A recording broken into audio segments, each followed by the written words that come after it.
Ultimately, I'm confident that the Supreme Court will not take what would be an unprecedented, extraordinary step of overturning a law that was passed by a strong majority of a democratically elected Congress. But how important would it be, and how much historical precedent would there be if the specific actions and specific decisions by the Supreme Court itself essentially got put on trial in the presidential race? For years, what we've heard is the biggest problem on the bench was judicial activism or a lack of judicial restraint, that an unelected group of people would somehow overturn a duly constituted and passed law. New York Times, Maureen Dowd, Men in Black. How dare President Obama brush back the Supreme Court like that? This court, cosseted behind white marble pillars, out of reach of TV, accountable to no one once they give a last word, is well on its way to becoming one of the most divisive in modern American history. Nothing like the Roe v. Wade court, which, by the way, was even more cloistered. But go ahead. It has squandered even the semi-illusion that it is unbiased, honest guardian of the Constitution. It is run by hacks, dressed up in black robes. All the fancy diplomas of the conservative majority cannot disguise the fact that its reasoning on the most important decisions affecting Americans seems shaped more by a political handbook than a legal brief.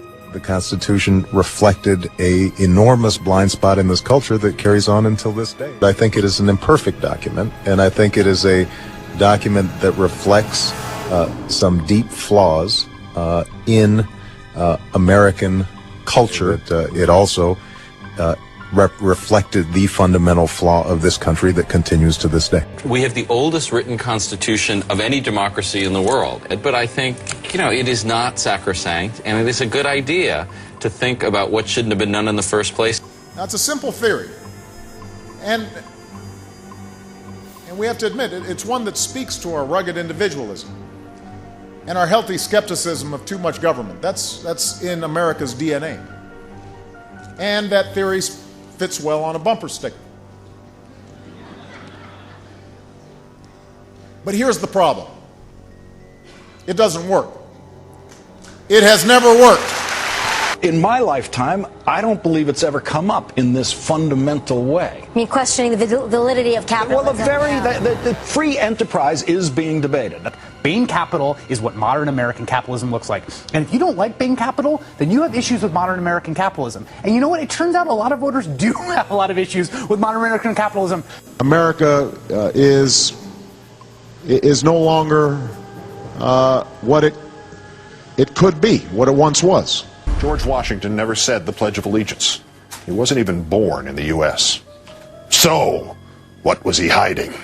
I won't wear that pin on my chest. Instead, I'm going to try to tell the American people what I believe will make this country great, and hopefully that will be a testimony to my patriotism. This patriotism thing is the fig leaf to go racist? Is that the idea?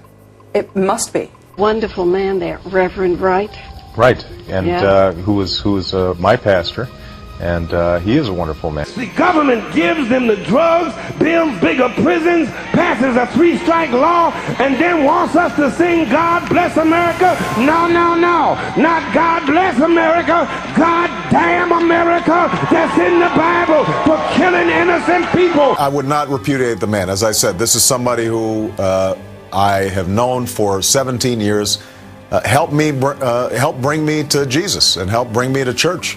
And he and I have a relationship. He's like an uncle. God damn America for treating us citizens as less than human. Reverend Wright, my pastor, who I speak about in a chapter in the book, I think represents the best of what the black church has to offer.